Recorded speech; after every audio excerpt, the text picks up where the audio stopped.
Oh non, le lit grince.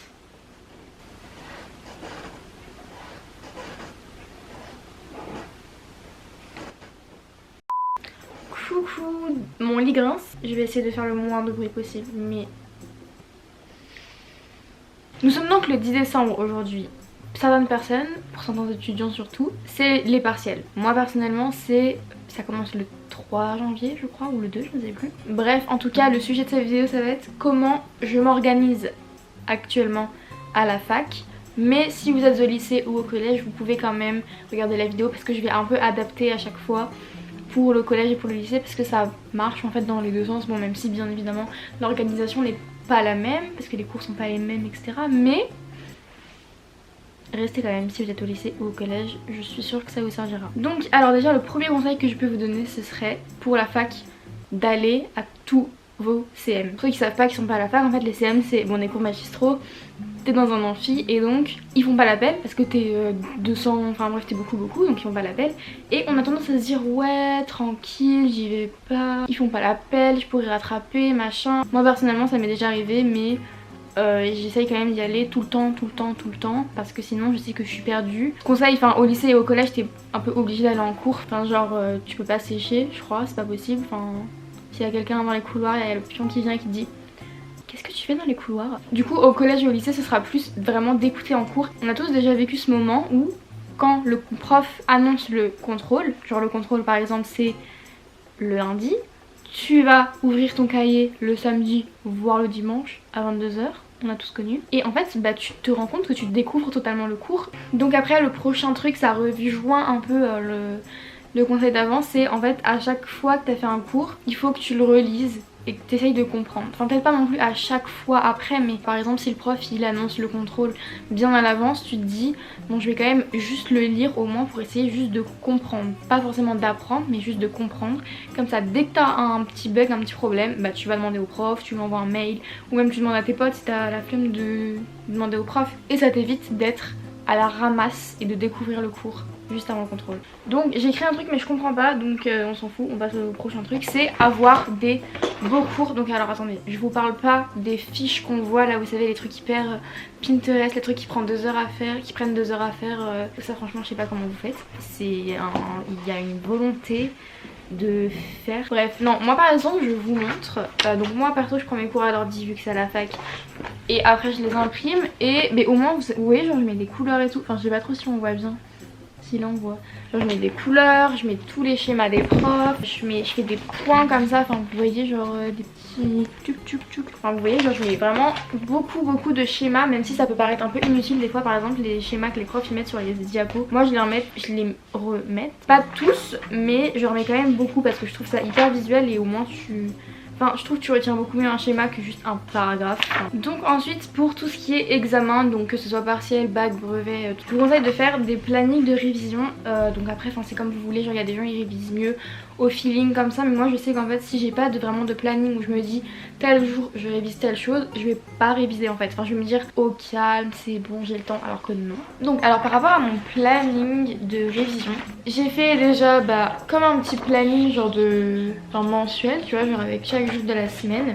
J'ai pris une couleur pour chaque UE, donc pour chaque grand groupe de matières quoi. Donc il y a beaucoup de bio comme vous pouvez le constater, un plaisir et enfin voilà, pour que ce soit plus visuel, pour que je sache bien quand réviser quoi. Et en fait j'ai regardé tous mes cours avant de faire le planning, genre j'ai regardé tous les cours que j'avais. J'ai séparé, genre j'ai fait un fichier Word, j'ai séparé par UE, j'ai mis UE 1, 2, 3 machin. J'ai mis chaque matière dans chaque UE et ensuite pour les matières, j'ai séparé par petites parties. Donc souvent par exemple je prends le grand 1, le grand 2, le grand 3 et tout. Et si par exemple le grand 1 il est tout petit et que le grand 2 il est gigantesque, je vais couper un peu au milieu du grand 2 tu vois, pour que ce soit plus équitable. Et du coup ensuite je dispatche un peu tout ça pour que ce soit bien équitable et pour pas que j'ai beaucoup de trucs à réviser un jour et pas beaucoup de trucs à réviser un autre jour. Enfin bref, voilà. Alors ensuite un autre truc que genre vraiment je vous conseille de ouf, je trouve ça trop bien, c'est s'il y a des trucs que vous comprenez pas. Moi je faisais beaucoup ça au collège pour, enfin au lycée pour la bio, genre la SVT et tout. C'est de regarder des vidéos YouTube, ça marche pour tout. Enfin moi je sais par exemple, je dois apprendre toute la neuro anatomie, enfin l'anatomie du cerveau quoi. Et j'ai regardé plein de vidéos et ça m'a grave bien expliqué. En plus tu vois les images et tout, enfin c'est trop bien. J'utilisais beaucoup ça ouais du coup parce que j'étais en terminale S. Et en SVT, vous savez, on devait faire les trucs genre méiose, mitose et tout. Et les vidéos de l'anti-sèche, vous connaissez tous, non? Ça m'a sauvé mon bac blanc de philo, ça. Vraiment, c'est trop bien. Cette chaîne YouTube est trop bien. Bah, si vous voyez, mais voilà ce qui se passe quand... Oh, mais c'est quoi, j'ai cassé? Mais what the fuck? Voilà ce qui se passe quand on veut faire la meuf. Non, mais t'inquiète, pas besoin de trépied. Je mets la caméra où? T'inquiète. Ouais, là, je crois que c'est cassé, hein.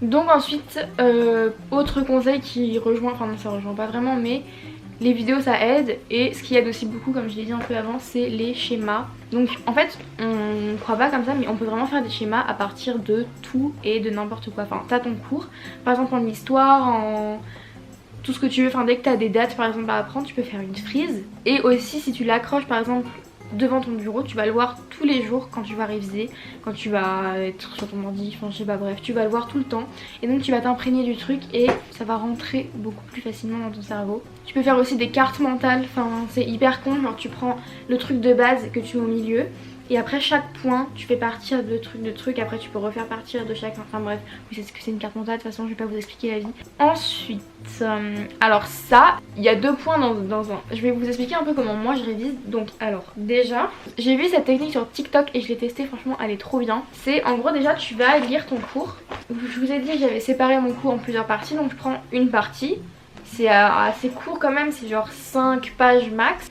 Et en fait ce que je fais c'est que je mets mon minuteur sur 30 minutes. Et je me dis ok là t'as 30 minutes pour lire ton cours, lire de ouf, le répéter dans ta tête et tout. Et d'apprendre le maximum de choses. Et au bout de ces 30 minutes, je pose mon cours, je prends une feuille blanche avec rien du tout, un stylo et je note tout ce dont je me rappelle. Et ensuite tu vas prendre ton cours, ta feuille et tu vas comparer. Tu rajoutes des trucs s'il y a des choses importantes à rajouter ou alors tu corriges si tu as écrit des choses fausses. Tu prends un stylo d'une autre couleur pour corriger et ensuite moi déjà rien qu'en faisant ça, ça a grave fait travailler ma mémoire et au moins tu réécris pas juste tout bêtement ton cours. Enfin moi je trouve que ça marche pas du tout la technique de recopiage, genre recopier, enfin moi quand je recopie perso je pense à ce que je vais manger ce soir hein. Enfin ah oui alors et aussi du coup deuxième point de comment je révise parce que souvent du coup à la fac c'est soit t'as des QCM souvent, soit c'est questions ouvertes et tu réponds en faisant un développement. Et du coup en fait souvent ce que je faisais, enfin déjà souvent le prof dit ce que ça va être à l'avance, soit QCM soit développement. Donc si c'est un QCM j'apprends mon cours bêtement vu que c'est du par cœur. Si c'est un développement en fait j'apprends le cours déjà. Mais ce que je fais c'est que je vais préparer en fait le développement à l'avance. Je fais comme si la question ça allait être un truc hyper général. Par exemple j'ai un cours sur le lien à l'autre et ce que je vais faire c'est que je vais dire expliquer quelle est l'importance du lien à l'autre dans la vie psychique. Je vais mettre ça, c'est hyper général, en gros c'est racontez-moi le cours. Et je vais faire déjà une introduction avec mes mots, un développement et tout avec mes mots à moi, donc ça va peut-être un peu long mais au moins je me serais déjà entraînée en fait. Si la question c'est ça, j'ai déjà mon truc de prêt, bon j'apprends pas par cœur hein, mais au moins je me suis déjà entraînée à le faire, je sais quoi dire etc. Et au moins s'il pose une question sur un élément de cours, et bah je vais juste apprendre la partie qui m'intéresse et vu que bah forcément j'aurais déjà développé beaucoup, bah ça suffira ce que je vais prendre. Je sais pas si c'était très clair mais moi je le fais et ça marche. Donc ensuite un autre point, ça rejoint un peu ce que je disais tout à l'heure mais en fait c'est, vous savez je pense qu'il y a plusieurs types d'apprentissage, enfin plusieurs types de mémoire un peu, il faut que tu trouves comment fonctionne ta mémoire. Je pense que tu sais si tu retiens mieux en lisant, en disant le truc, en l'écoutant et voilà. Enfin moi personnellement je sais que c'est en l'entendant. Moi j'ai une très bonne mémoire auditive et du coup en fait il faut clairement que j'entende le truc. Donc soit je lis mon cours parce qu'en lisant déjà je le dis et en plus je l'entends, donc soit je le lis, je fais comme si j'expliquais à quelqu'un en fait alors qu'il y a personne devant moi, je m'invente une vie. Enfin bref, j'avais pas filmé mon outro en même temps que de faire le reste de la vidéo donc je la fais maintenant. Donc cette vidéo est terminée, j'espère qu'elle vous aura plu et qu'elle vous aura été utile et que vous allez réussir vos partiels, vos examens, votre bac, votre brevet, j'en sais rien. On va réussir, hein, on est ensemble dans cette merde de toute façon. Enfin bref, je vous souhaite bon courage et je vous dis à bientôt pour une prochaine vidéo.